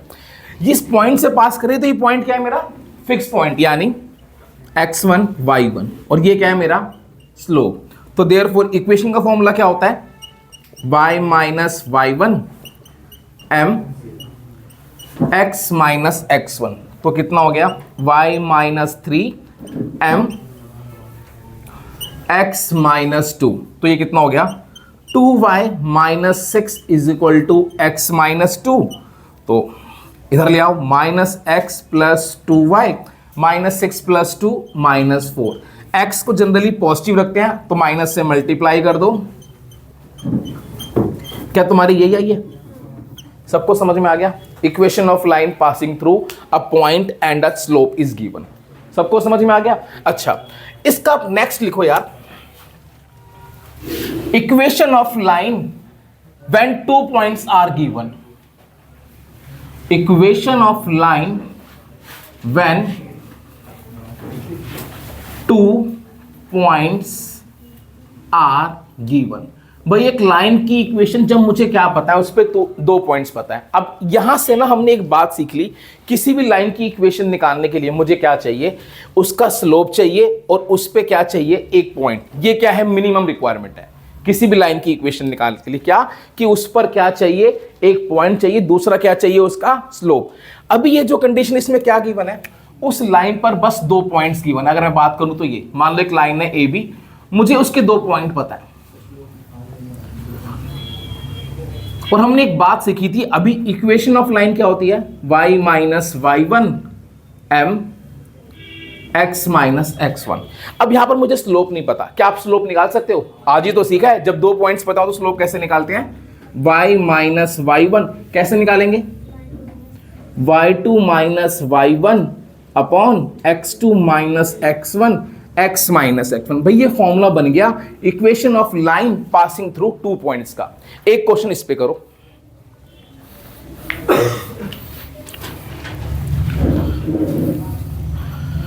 क्वेश्चन लिखो, find the equation of line, find the equation of line passing through 2, 3 and -4, 2। उस लाइन की इक्वेशन निकालो जो इन दोनों पॉइंट से पास कर रही है। निकालना भाई, मैंने क्वेश्चन दिया था उस लाइन की इक्वेशन निकालो जो इन दोनों पॉइंट से पास कर रही है। तो क्या करेंगे, इसको ले लो x1 y1, इसे ले लो x2 y2। तो देयरफॉर इक्वेशन क्या आ जाएगी यार, y minus y1 equals to y2 minus y1 upon x2 minus x1 और x minus x1।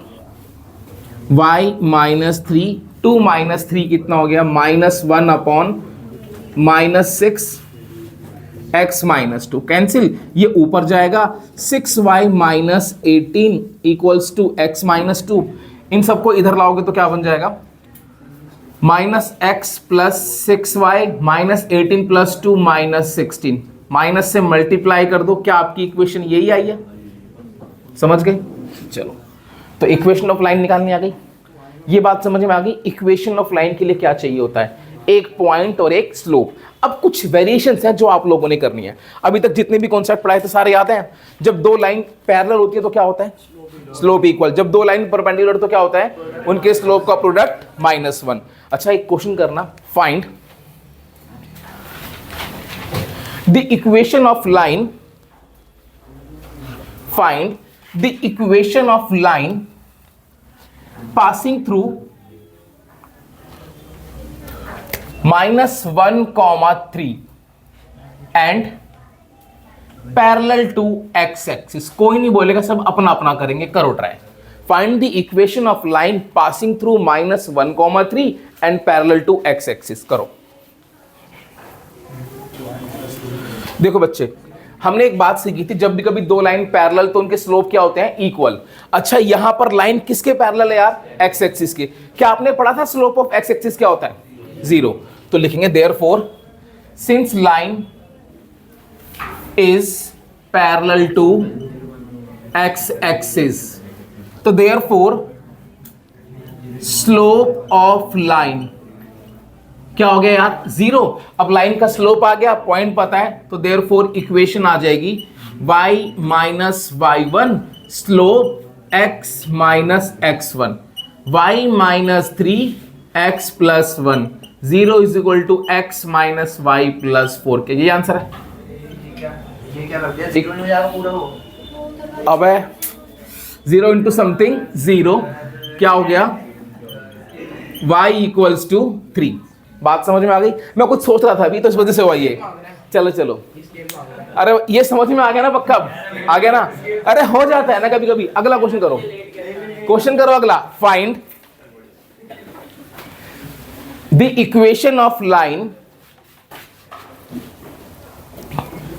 Passing through 2, -5 and perpendicular to a line having slope 3। उस लाइन का slope, उस लाइन की equation निकालो जो इससे पास कर रही है और उस लाइन के परपेंडिकुलर है जिसका स्लोप 3 है। जब भी कभी दो लाइन परपेंडिकुलर तो क्या होता है, उनके स्लोप का प्रोडक्ट -1। करो एक बारी। देखो भाई सॉल्यूशन। अच्छा, मुझे जिस लाइन का स्लोप निकालना वो किससे पास कर रही है, 2, -5 से। क्या जिस लाइन का स्लोप निकालना है क्या उसका स्लोप 3 है? तो आंसर है नहीं।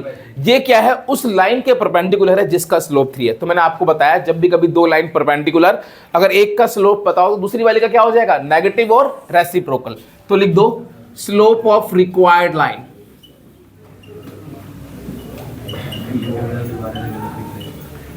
क्या हो जाएगा, -1/3। ये बात समझ में आ गई? तो देयरफॉर इक्वेशन आ जाएगी उसकी y माइनस y1 और स्लोप x माइनस x1। ये ऊपर जाएगा 3y plus 15 equals to -x plus 2, x plus 3y minus 13 equals to 0। सही है? ओए होए, x plus 3y plus 13 equals to 0। समझ में आ गई बात? अच्छा, अब थोड़ा सा आगे चलते हैं। अच्छा, एक्स एक्सिस भी एक लाइन होती है, अरे बोलो नहीं, एक्स एक्सिस भी एक लाइन होती है ना। एक बार मुझे निकाल के दिखाओ equation of x axis and equation of Y axis, निकालो सारे प्लीज। चलो भाई बात करते हैं किसकी, इक्वेशन ऑफ एक्स एक्सिस। भाई याद रखना, अच्छा किसी भी चीज की इक्वेशन के लिए क्या चाहिए, उस पर एक पॉइंट और एक स्लोप। अच्छा भाई एक्स एक्सिस पर एक पॉइंट बताओ, 0,0 भी ले सकते हो, 2,0, 3,0, बहुत सारे। तो मैंने पॉइंट क्या लिया 0,0 और एक्स एक्सिस का स्लोप बताना 0। तो इक्वेशन क्या हो जाएगी y माइनस 0 0 x माइनस 0। तो आंसर आ गया y इक्वल्स टू 0। समझ गए। और इक्वेशन ऑफ y एक्सिस, एक minute, equation of y axis क्या हो जाएगी भाई, सबसे पहले पॉइंट 0,0 ही ले लो y एक्सिस पर भी, ये एक ऐसा पॉइंट है दोनों पर होता है। और y एक्सिस का स्लोप बताना क्या होता है 1/0। अब मैं सही करूंगा पक्का, y माइनस 0 1/0 x माइनस 0, 0 यहां जाएगा तो 0 और ये x माइनस 0 x। ठीक, चलो भाई ठीक है भाई सही कर लिया। तो x की वैल्यू कितनी आ गई 0। समझ गए। अब ना अगली चीज थोड़ी ध्यान, ओए बोलना मत, अगली चीज थोड़ी ध्यान से समझना यार। एक वर्ड होता है, अच्छा इंटरसेक्ट का मतलब बताना क्या होता है। अरे यार एक वर्ड होता है इंटरसेक्ट। यार इंटरसेक्ट का मतलब होता है कि जब दो लाइन एक दूसरे को कट करती है ना, तो इन्हें क्या बोलते हैं, अरे बोलो नहीं प्लीज यार, इन्हें क्या बोलते हैं इंटरसेक्टिंग लाइंस। समझ गए। और ये क्या होता है पॉइंट ऑफ इंटरसेक्शन। एक वर्ड और अब आपने समझना है, इस वर्ड का नाम है इंटरसेप्ट। सपोज करो भाई ये एक्स एक्सिस है, ये वाई एक्सिस है, एक लाइन है, उसने एक्स को यहां पे कट किया। समझ गए। तो ओरिजिन से लेके यहां तक का डिस्टेंस क्या कहलाता है एक्स इंटरसेप्ट। बात समझ में आ गई। ठीक है भाई। एक होता है वाई इंटरसेप्ट, ओरिजिन से लेके यहां तक का डिस्टेंस क्या कहलाता है यार वाई इंटरसेप्ट। यार बोलना नहीं प्लीज यार बच्चों, बात समझ में आ गई। एक्स इंटरसेप्ट और वाई इंटरसेप्ट, ओरिजिन से लेके उस पॉइंट तक का डिस्टेंस जहां पे लाइन एक्स को कट करती है उसे क्या बोलते हैं एक्स इंटरसेप्ट। ओरिजिन से लेके उस पॉइंट तक का डिस्टेंस जहां पर लाइन वाई एक्सिस को कट करती है उसे क्या बोलते हैं वाई इंटरसेप्ट। अच्छा मैं आपसे बोलूं एक लाइन का एक्स इंटरसेप्ट 3 है, तो बताना वो पॉइंट जहां पर वो एक्स को कट करती है क्या होगा 3,0। इसका मतलब ये है अगर एक लाइन का एक्स इंटरसेप्ट 3 है तो ये डिस्टेंस 3 हो गया, तो ये पॉइंट क्या हो जाएगा 3,0। तो सिमिलरली अगर ये डिस्टेंस a है तो ये पॉइंट क्या हो जाएगा a,0। अगर ये डिस्टेंस b है तो ये पॉइंट क्या हो जाएगा 0,b। समझ गए। जरा एक क्वेश्चन करना यार, find the equation of line whose x intercept is 3 and having slope 2/3। एक लाइन की इक्वेशन निकालो जिसका x इंटरसेप्ट 3 है और स्लोप है 2/3। चलो करो।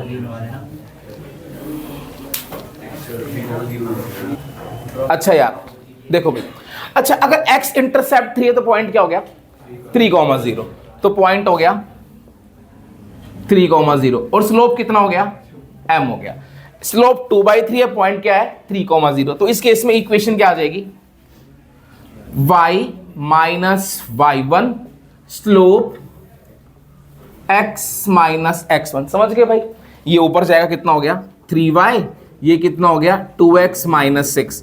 इसको इधर ले जाओ 2x माइनस 3y माइनस 6। समझ में आया बच्चों, आया समझ में पक्का। अब इसके ना कुछ फॉर्मूले दे रहा हूं जो तुम्हें याद होने चाहिए, ये कभी ना कभी एक नंबर में टकरा सकते हैं। देखो भाई फॉर्मूला क्या है, हालांकि आपने फॉर्मूले से नहीं करना, आपने करना ऐसे ही है, बट उन फॉर्मूले को याद रख लो, याद हो जाएंगे तो जैसे मर्जी करना, चाहे ऐसे करना चाहे वैसे करना।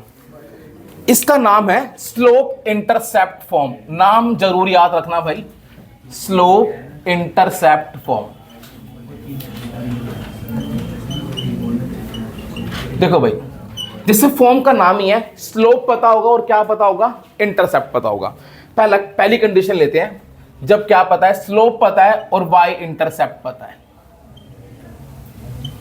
मान लो एक लाइन है, उसने y को यहां कट किया और ये डिस्टेंस c है और इसका स्लोप क्या है, m। इसका स्लोप m है और इसका y इंटरसेप्ट मैंने क्या ले लिया, c ले लिया। अगर y इंटरसेप्ट c है तो ये पॉइंट क्या हो गया, 0,c हो गया। समझ गए भाई, ये पॉइंट 0,c। पॉइंट पता है, स्लोप पता है, तो इक्वेशन बताना कैसे आएगी, y minus y1 slope x minus x1। अब इस c को इधर ले जाओ भाई, इस फॉर्म का नाम याद रखना, इसे क्या बोलते हैं, स्लोप इंटरसेप्ट फॉर्म। समझ गए। अच्छा बताना यहां पर m क्या है और c क्या है, y इंटरसेप्ट। ये कभी ना कभी यूज करूंगा तो बताऊंगा, बस नाम याद रख लो, इसका क्या नाम है, स्लोप इंटरसेप्ट फॉर्म। एक और चीज है, अब जैसे मेरे पास x y इंटरसेप्ट था, ऐसे मेरे पास x इंटरसेप्ट भी हो सकता है। x इंटरसेप्ट, मान लो ये लाइन x को यहां पे कट कर रही है और ये डिस्टेंस कितना है d, तो ये पॉइंट क्या हो गया, d, 0 और मैंने x इंटरसेप्ट क्या लिया, d लिया। स्लोप क्या है इसका, सेम m ही है। तो इस केस में जो इक्वेशन होगी वो क्या होगी, y minus y1 m x minus x1। तो y की वैल्यू कितनी आ गई यार, m x माइनस d। ये भी क्या है, slope intercept form. But generally जब भी कभी हम ज्यादातर यही वाली यूज करते हैं, y is equal to m x plus c. बात समझ में आ गई। इस वाली फॉर्म में m तो स्लोप ही होता है और d क्या होता है, x इंटरसेप्ट। बस इनको याद कर लो, जब यूज करूंगा तो बताऊंगा। समझ गए। नेक्स्ट लिखो यार, इंटरसेप्ट फॉर्म। भाई ये इंपॉर्टेंट है, इंटरसेप्ट फॉर्म। चलो अब ये क्या थी, स्लोप इंटरसेप्ट फॉर्म। इसमें क्या गिवन था यार, यहां देखो प्लीज, एक स्लोप गिवन था और इंटरसेप्ट गिवन था। ये क्या है, इंटरसेप्ट फॉर्म। इसमें दोनों सिर्फ इंटरसेप्ट गिवन है, लाइक दिस। एक लाइन है, मान लो उसका x इंटरसेप्ट a है और y इंटरसेप्ट b है। अगर x इंटरसेप्ट a है तो बताना ये पॉइंट क्या हो जाएगा, a, 0। y इंटरसेप्ट b है तो ये पॉइंट क्या हो जाएगा, 0, b। याद रखना, x intercept a, y intercept b। अब यार क्या आप इस लाइन की इक्वेशन निकाल सकते हो, आपको इस लाइन पे 2 पॉइंट पता है, इक्वेशन निकाल सकते हो। फॉर्मूला क्या होता है, y minus y1 is equal to y2 minus y1 upon x2 minus x1 और x माइनस x1। जब इसको रख के सिंप्लीफाई करोगे ना, तो उसकी सिंपलेस्ट फॉर्म ये आ जाती है, x upon a plus y upon b equals to 1। ये याद करना बहुत जरूरी है। इस फॉर्म का नाम क्या है, इंटरसेप्ट फॉर्म। याद रहेगा, इसको अपने आप भी याद कर लो, जैसे मर्जी जो नाम देना दे लो। इसका नाम है इंटरसेप्ट फॉर्म। यहां पर जो x के नीचे होता है वो क्या होता है, x इंटरसेप्ट, और जो y के नीचे होता है वो क्या होता है, y इंटरसेप्ट। ये बहुत यूज होगी। एक क्वेश्चन करके दिखाओ इस फॉर्म के थ्रू। मतलब अगर मुझे डायरेक्ट x और y इंटरसेप्ट बताओ तो मैं क्या कर सकता हूं, उस लाइन की इक्वेशन निकाल सकता हूं। एक क्वेश्चन करो, find the equation of line whose x and y intercepts are 2 and 3 respectively। मतलब जो x इंटरसेप्ट है वो 2 है और जो y इंटरसेप्ट है वो 3 है। डायरेक्ट इस फॉर्मूले से निकालो, बताओ फटाफट से आएगी। हाँ, x इंटरसेप्ट 2 है तो इसका मतलब a कितना हो गया, 2 और b कितना हो गया, 3। तो आंसर आ गया x upon 2 plus y upon 3 equals to 1। Solve कर दो। समझ में आ गई भाई इंटरसेप्ट फॉर्म, पक्का समझ में आ गई। अब कुछ बातें हैं, जरा मुझे उन बातों का जवाब देना। मैंने आपको एक लाइन की इक्वेशन दी और वो इक्वेशन थी ये। 3x minus 4y equals to 12। मैंने बोला इस लाइन का x और y इंटरसेप्ट निकालो। क्या निकाल सकते हो? मैंने आपको क्या दी, एक लाइन की इक्वेशन दे दी और मैंने क्या बोला, क्या निकालो इस लाइन का x और y इंटरसेप्ट। क्या निकाल सकते हो? अच्छा, क्या आप इस लाइन को इंटरसेप्ट फॉर्म में कन्वर्ट कर सकते हो? कैसे कर सकते हो? यहां पे 12 है, दोनों तरफ किससे डिवाइड करोगे? 12 से। अगर मैं दोनों तरफ 12 से डिवाइड कर दूं भाई, 3x by 12 minus 4 by 12 equals to 1 हो जाएगा। अच्छा, ये क्या, अब इसको इस फॉर्म में कन्वर्ट करो, x अपॉन 4, यहां पे प्लस होना चाहिए, y अपॉन माइनस 3। तो देयरफॉर x इंटरसेप्ट कितना हो गया? 4 और y इंटरसेप्ट कितना हो गया? -3। यार समझ में आ रही है बात? पक्का आ रही है? किसी भी लाइन को इंटरसेप्ट फॉर्म में कन्वर्ट करना आ गया। अच्छा, मैंने एक और दे दिया, मैंने बोला 2x minus 3y equals to 7 दे दी। अब मैंने पता है क्या बोला, इसका सिर्फ x इंटरसेप्ट निकालो। क्या निकाल सकते हो? कैसे निकालोगे? या तो एक तरीका क्या है, 7 से डिवाइड कर दो, है ना भाई? या तो एक तरीका 7 से डिवाइड कर दो, कोई और तरीका? एग्जैक्टली बेटा, देख लो, सीख लो। क्या निकालना है मुझे इसका? मैंने क्या बोला, इसका क्या निकालना है? x intercept. यार x इंटरसेप्ट पे याद करो, हमेशा क्या चीज जीरो होती है? y।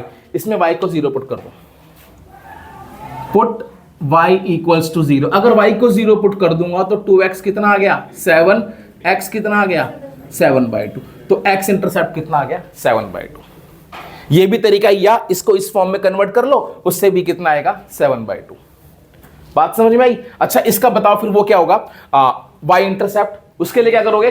y को 0 पुट कर दो, y को 0, x को 0 पुट कर दो y इंटरसेप्ट के लिए, -7/3। तो y इंटरसेप्ट कितना आ गया? -7/3। तो यार ये एक नंबर के क्वेश्चन आएंगे। अगर बोला x इंटरसेप्ट निकालो तो सीधा y को 0 पुट कर दो, y इंटरसेप्ट निकालो सीधा x को 0 पुट कर दो। अगर दोनों बोले तो इसमें कन्वर्ट कर दो। हाँ, ये इस वाले तरीके से करने बैठे तो दोनों का अलग-अलग निकालना पड़ेगा। अगर सिर्फ बोले x इंटरसेप्ट निकालो तो बस, समझ गया ना? वो ये जिसको जो लगे वैसे करो, स्वाद अनुसार। ठीक है भाई, बात खत्म? समझ में आई बात? अच्छा, एक चीज और देखो, एक फॉर्मूला लिखो, distance of a point from a line. Formula लिखो, लाइन की बेटा इक्वेशन समझ में आ गई सारी? पहली क्या थी बताना?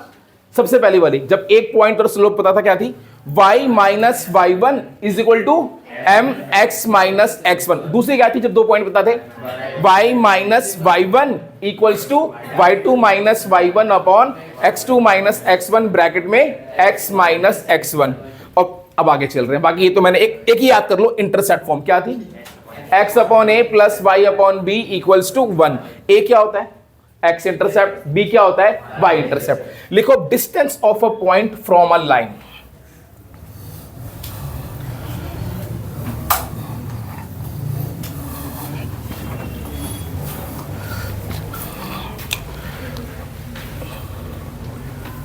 distance of a point from a line। चलो, एक पॉइंट का क्या करना है? एक लाइन से डिस्टेंस निकालना है। सीधा यहां पे एक पॉइंट बनाते हैं A और यहां पे एक लाइन बनाते हैं, और लाइन की जनरल इक्वेशन क्या होती है? ax plus by plus c equals to 0। अब जब भी कभी डिस्टेंस की बात होती है तो हम कौन से डिस्टेंस की बात करते हैं? परपेंडिकुलर डिस्टेंस की बात करते हैं। मान लो वो पॉइंट है x1, y1, जिससे इस लाइन का डिस्टेंस निकालना है। समझ गए? तो करना क्या है, मान लो डिस्टेंस तुम्हारा d है। कैसे निकालोगे? फॉर्मूला याद करो भाई, d इज इक्वल टू, कुछ बातें याद रखने, डिस्टेंस निकालते वक्त लाइन की इक्वेशन में c हमेशा इक्वल टू के इस साइड होना चाहिए, मतलब सारी वैल्यूज इधर होनी चाहिए। एलएचएस में इधर हमेशा क्या होना चाहिए? 0। बात समझ में आ गई? तो डिस्टेंस कैसे निकालते हैं बेटा? फॉर्मूला याद करो,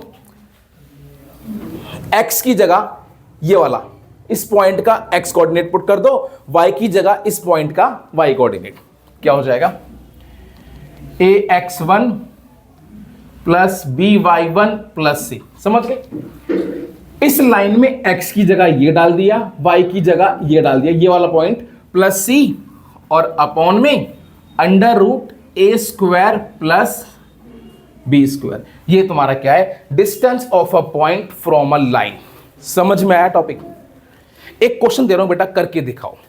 क्वेश्चन है find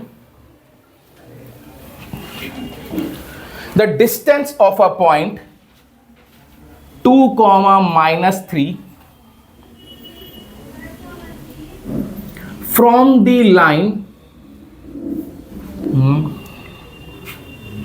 3x minus y plus equals to 1। निकालो इस पॉइंट का इस लाइन से डिस्टेंस निकालो पहले तुम। देखो भाई, मुझे क्या करना था, इस पॉइंट से इस लाइन का डिस्टेंस निकालना था। सबसे पहले एक काम करो, इसकी फिगर ड्रॉ कर लो समझने के लिए। पॉइंट था 2, -3 और लाइन थी यार 3x माइनस वाई, इसको इधर लिख लो -1 इक्वल्स टू 0। तो देयरफॉर डिस्टेंस, यार बोलो नहीं please, therefore distance equal to क्या करना है, x की जगह x की वैल्यू 3 × 2 माइनस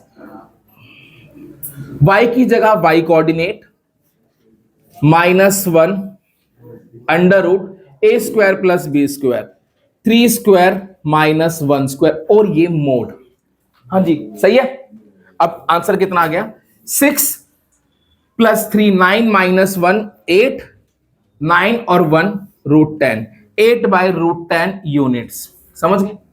इसे आप फर्दर रेशनलाइज भी कर सकते हो। जब इसे रेशनलाइज करूंगा √10 से ऊपर मल्टीप्लाई, √10 से नीचे मल्टीप्लाई, तो ये आ जाएगा 4/5 √10। बेटा यूनिट जरूर लगाना, समझ गए? अब नेक्स्ट लिखो distance between parallel lines. Distance बोलो नहीं please, between parallel lines. Distance between parallel lines. अच्छा, अब मैं आपसे एक बात पूछूंगा, कोई भी दो लाइंस पैरेलल कब होती हैं? जब उनके स्लोप इक्वल। तो मैं आपको एक थोड़ा हिंट भी दे देता हूं, जब भी कभी दो लाइंस पैरेलल होंगी, हाँ ए और बी सेम होंगे, बस फर्क क्या होगा C1 में, जो उनका कांस्टेंट है। जो उनकी कांस्टेंट वैल्यू है बस वो अलग होगी, बाकी ए और बी क्या होंगे, सेम। तो इनका जो डिस्टेंस है उसका फॉर्मूला लिखो। डिस्टेंस बिटवीन पैरेलल लाइंस का फॉर्मूला होता है, बहुत आसान है, C2 - C1 under root a square plus b square.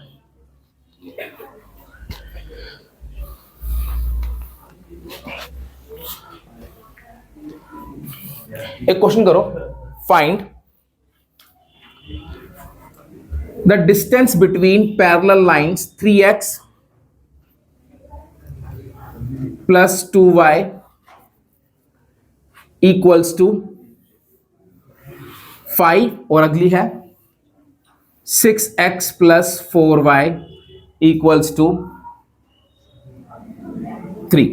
आपने इन दोनों लाइंस के बीच में डिस्टेंस निकालना है। अब मैं आपको एक बात बता रहा हूं, जब भी कभी दो लाइंस पैरेलल होंगी तो मैं आपको बता रहा हूं बेटा, ये आप ऐसे भी चेक कर सकते हो, इसका भी स्लोप निकाल लो, इसका भी स्लोप निकाल लो, है ना। यह एक कंडीशन होती है A1/A2 = B1/B2 है, तो लाइन क्या होती है, पैरेलल। इनके ए और बी हमेशा सेम होने चाहिए। क्या अभी इसके ए और बी सेम है? यहां पे क्या है 6 और 4, यहां पे क्या है 3 और 2। तो सबसे पहले ए और बी सेम करने हैं, तो दो तरीके होते हैं, या तो इसको 2 से मल्टीप्लाई कर लो, या इसमें से क्या कर लो 2 कॉमन निकाल दो। बात समझ में आई है? पहले आपने कोएफिशिएंट सेम बनाने, करो एक बार, निकालो डिस्टेंस।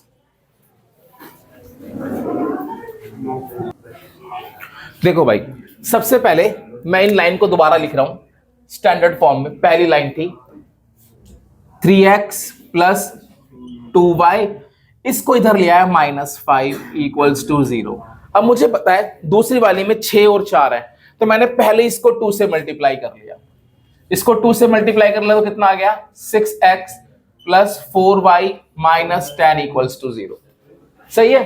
अगर आप इसको 2 से मल्टीप्लाई नहीं करते तो यहां से 2 कॉमन निकाल लेते। मैं आपको हिंट भी दूंगा, हमेशा कभी भी ना मल्टीप्लाई मत करना, हमेशा कॉमन निकालना।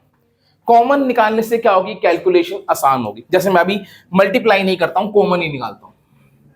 ये पहली लाइन हो गई। अब दूसरी line L2 6x plus 4y, इसको इधर ले आओ, -3 इक्वल्स टू 0। ए और बी सेम करने हैं, तो मैंने क्या करा, 2 कॉमन निकाल दिया। 2 कॉमन निकाला तो यहां क्या बच जाएगा, -3/2। ये 2 इधर जाके 0। यार ये पहली इक्वेशन थी, ये दूसरी। अब यहां पर ए और बी क्या है, ओ सॉरी, अब यहां पर ए और बी क्या है, 3 और 2। C1 कितना है, -5, C2 कितना है, -3/2। तो जो डिस्टेंस है वो क्या हो जाएगा, C2 - C1 upon √A² plus B²। ये कितना हो जाएगा, 10 - 3 7/2 और नीचे कितना आ गया, √13। तो ये आ जाएगा आपका 7/2 √13। तो आंसर आ गया 7/2 √13 यूनिट्स। ठीक है, जैसे आपको जैसे लग रहा है वैसे कर लो, आप चाहे मल्टीप्लाई कर लो, बात समझ, जैसे आपको लगता है वैसे करो, दोनों तरीकों से कर सकते हो। समझ में आ गई बात, डिस्टेंस बिटवीन टू लाइंस। अब एक छोटी सी बात और समझनी है आप लोगों ने कि लाइन की इक्वेशन से मैं क्या क्या इंफॉर्मेशन निकाल सकता हूं। तो लिखो जनरल इक्वेशन ऑफ लाइन। भाई ये फॉर्मूलेस बस आपको याद होने चाहिए।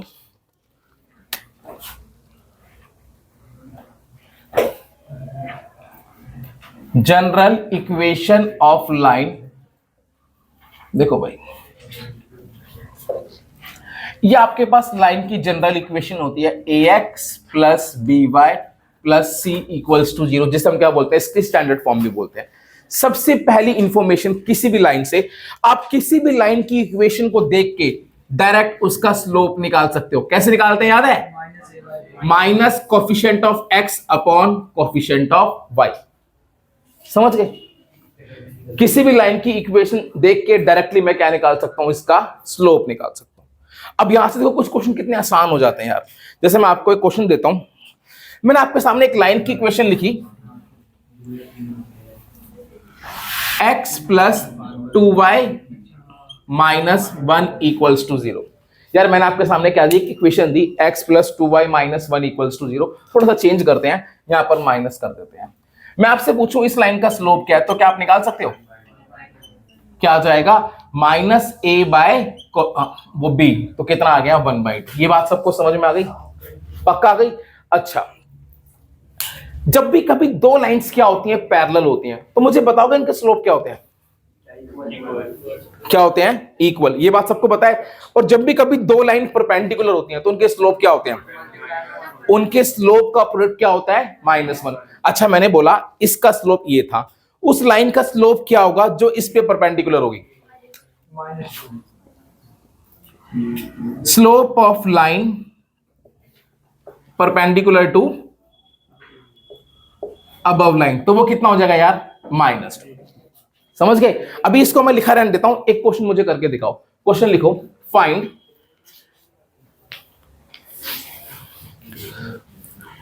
अरे क्वेश्चन लिखो, the equation of line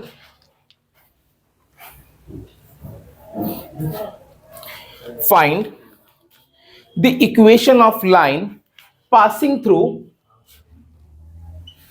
2, -1 and parallel to, चलो नई लाइन लेते हैं, 3x plus 2y plus 2 equals to 0।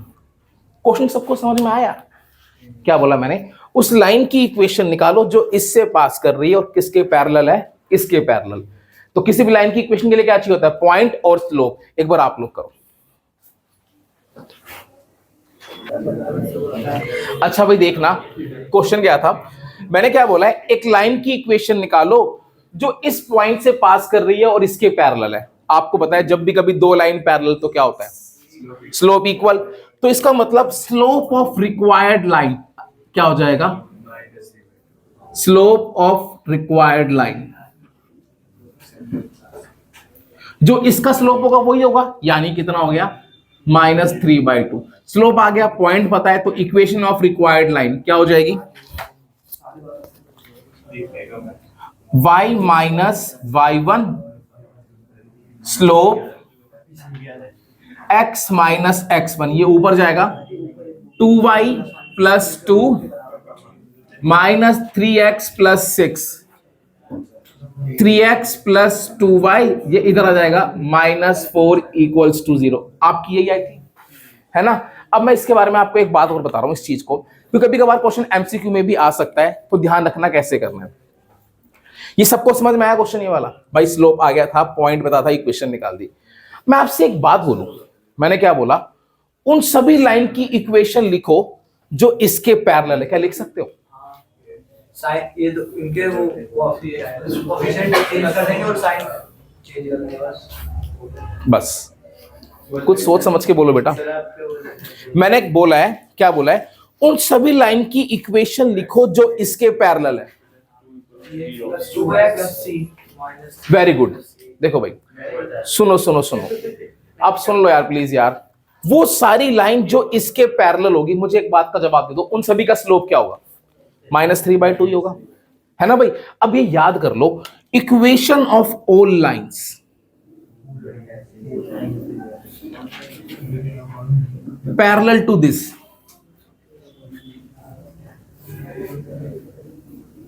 क्या हो जाएगी यार? इज सब कुछ सेम, बस कांस्टेंट की जगह क्या लगा दो? के लगा दो। समझ गए? एक क्वेश्चन आया था एमसीक्यू में। क्या क्वेश्चन था यार?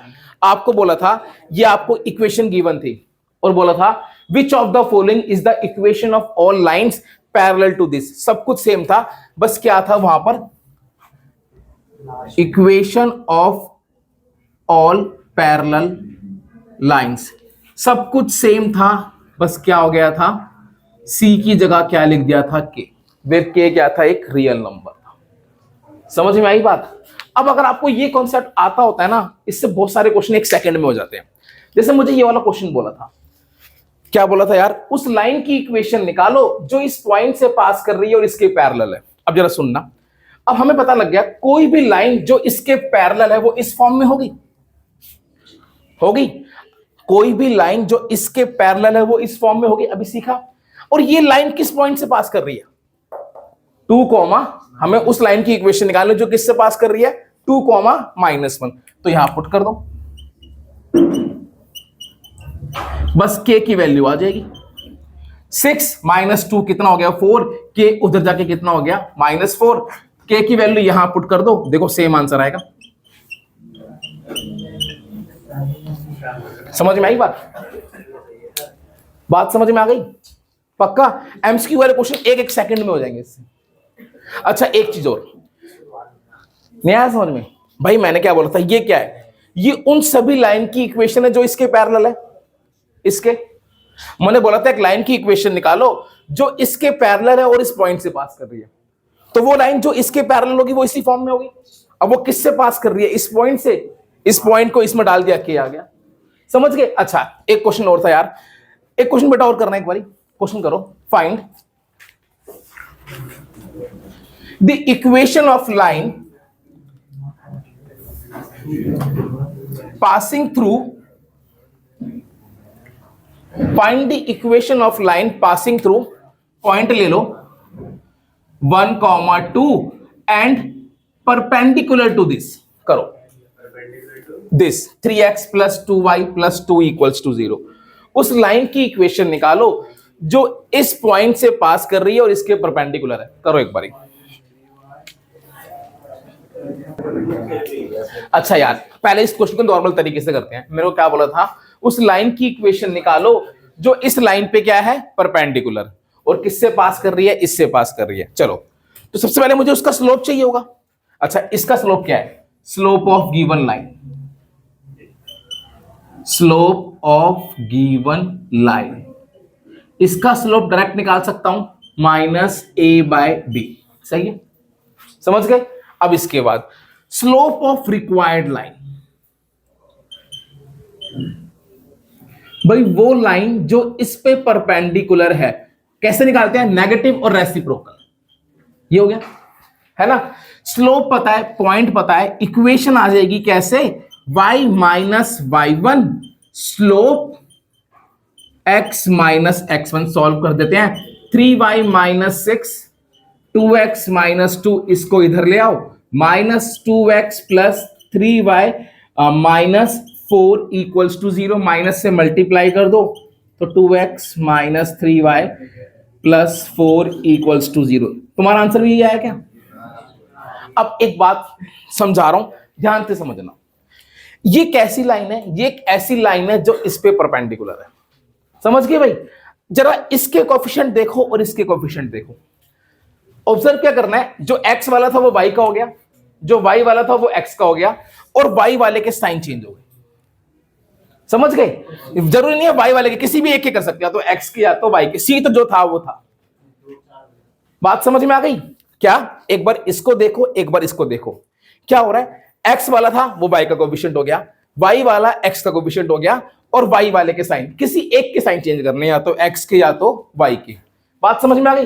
जैसे मैं आपसे बोलूं एक और इक्वेशन लिखो जो इसके परपेंडिकुलर है, तो अगर आपको ये पैटर्न याद हो गया ना, तो डायरेक्ट क्या लिखो, x वाले को y के साथ, y वाले को x के साथ, बीच में माइनस, और इसको चेंज कर दो, बस देख लो ये एक लाइन आ गई जो इसके परपेंडिकुलर हुई। बात समझ में आ गई, ये एक लाइन आ गई जो इसके क्या होगी, परपेंडिकुलर। समझ में आई बात। तो कभी कभार क्वेश्चन आया, write equation of all lines which are perpendicular to this. Question आ गया, उन सभी लाइन की इक्वेशन लिखो जो इसके क्या है, परपेंडिकुलर। सेम कॉन्सेप्ट फॉलो करो, इन दोनों को इंटरचेंज करो, 2x और 3y, और बीच में क्या लगा दो, माइनस, और इसकी जगह क्या लगा दो, k। समझ गए, where k is any real number. अब अगर मैं चाहूं तो इस क्वेश्चन को इससे कर सकता हूं। ये क्या हो गई, इक्वेशन ऑफ ऑल लाइंस जो इसके परपेंडिकुलर है। मुझे कौन सी वाली निकालनी है, जो किससे पास कर रही है, इससे। यहां पे x की जगह 1 और y की जगह 2 पुट कर दो, क्या आ जाएगा, तक के देखते हैं एक बार।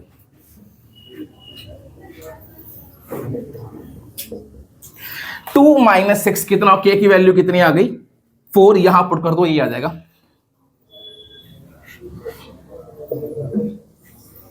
कुछ समझ में आई बेटा बात? आ गई समझ में?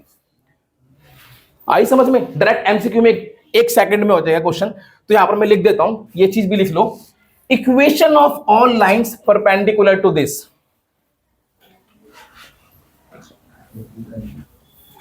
परपेंडिकुलर टू गिवन लाइन या अबव लाइन, वो हमेशा किस फॉर्म में होगी, bx minus ay plus k equals to 0। समझ गए भाई? बात सबको समझ में आ गई अच्छे से? तो भाई ये थे इस चैप्टर के सारे कॉन्सेप्ट। पक्का? पहले स्लोप, फिर इक्वेशन ऑफ लाइंस के बारे में, और फिर ये क्या, जनरल इक्वेशन ऑफ लाइन के बारे में। सबको समझ में आ गया? चलो इसके जो बाकी एक्सरसाइज के क्वेश्चन है वो करेंगे नेक्स्ट क्लास में, बस ये सारे याद करके आना, ठीक है भाई? चलो बाय।